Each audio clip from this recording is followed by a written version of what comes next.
اگر اللہ کی مدد شامل ہوئی اور بل کبھی فیکم ضعیف عندی حتی آخذ الحق منہ انشاءاللہ، جیڑا تہاڈے نزدیک طاقتور ہے نا وہ صدیق کے نزدیک کمزور ہے، یہاں تک کہ میں اس سے حق چھین کر رہوں گا۔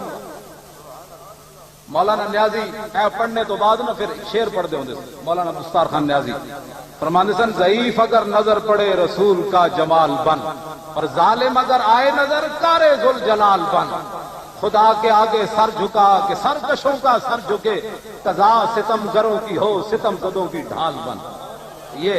یہ صدیق اکبر کے الفاظ پڑھنے کے بعد مولانا نیازی اس کا یہ ترجمہ کیا کرتے تھے کہ کمزور نظر آئے تو رسول کا جمال بن، اور ظالم نظر آئے تو پھر صدیق اکبر کی طرح کارے ذوالجلال بن۔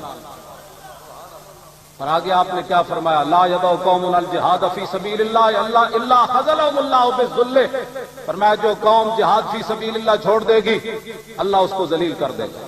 ولا تشیع الفاحشۃ فی قوم الا عمهم اللہ بالبلاء، فرمایا جس قوم میں بے حیائی پھیل جائے گی، کیبل عام ہو جائے گی، بے حیائی عام ہو جائے گی۔ کل تک وہ قوم جو کھیلتی تھی ننگی شمشیروں کے ساتھ آج فلمیں دیکھتی ہے اپنی ہمشیروں کے ساتھ۔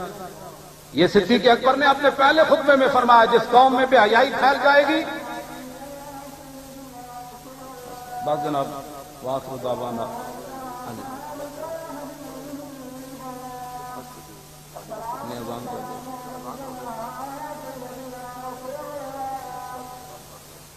بے حیائی پھیل جائے گی، فلا تشیع الفاحشۃ فی قوم الا عمهم اللہ بالبلاء۔ صدیق اکبر فرماتے ہیں جس قوم میں بے حیائی پھیل جائے گی اللہ تعالیٰ اس قوم پر مصیبتیں اور بلائیں نازل کر دے گا۔ اگر امت مسلمہ آج بھی یہ چاہتی ہے کہ بلائیں ان سے دور ہوں تو صدیق اکبر کے اس فرمان پر عمل کریں۔ میں ملک شام گیا تو وہاں خالد بن ولید کا مزار ہے حمص میں، تو وہاں علامہ نبہان ایک گزرے ہیں، ان کے مرید تھے شیخ محمود الحوت۔ وہ کہنے لگے 1971 کی جب جنگ ہوئی اسرائیل کی عربوں کی اور عربوں کو شکست ہوئی تو میرے پیر علامہ نبہان خالد بن ولید کی قبر پر گئے، انہوں نے مجھے خود سنایا۔ یہ صدیق اکبر نے جو فرمایا نا اس کی میں تشریح کرنے لگا ہوں۔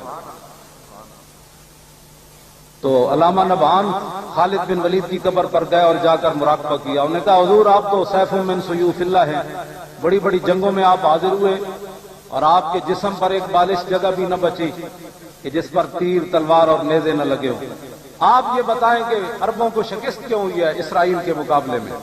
تو علامہ نبہان کہنے لگے کہ مجھے خالد بن ولید نے فرمایا مسلمانوں میں بے حیائی ہے اس لیے ان کو فتح نہیں ہو رہی۔ یہ صدیق اکبر نے ایسے نہیں بات فرما دی، ہاں فرمایا خالد بن ولید نے مجھے کہا کہ امت مسلمہ کو جا کو خالد بن ولید کا پیغام سناؤ کہ اگر یہ فتح چاہتے ہیں تو بے حیائی اپنے اندر سے ختم کرو۔ یہ خالد بن ولید، یہ سارے صحابہ کا یہی مسئلہ ہے، اللہ عمهم اللہ بالبلاء، جس قوم میں بے حیائی پھیل جائے گی اس قوم میں بیماریاں عام ہو جائیں گی۔ اسلام ہسپتال نہیں بناتا، یاد رکھو، اسلام یہو جہا معاشرہ دینا بیماری کوئی نہ ہو۔ ہسپتال کا تصور تے انگریزاں دیتا، ہاں جی صحابہ تو بیماری کوئی نہیں۔ حکیم صاحب مدینے پاک گئے، ہاں تو صاحب حکیم صاحب نے کہا جی میری تو دکانداری بند ہو گئی، تھوڑے صحابہ بیمار کیوں نہیں ہوندے؟ حضور نے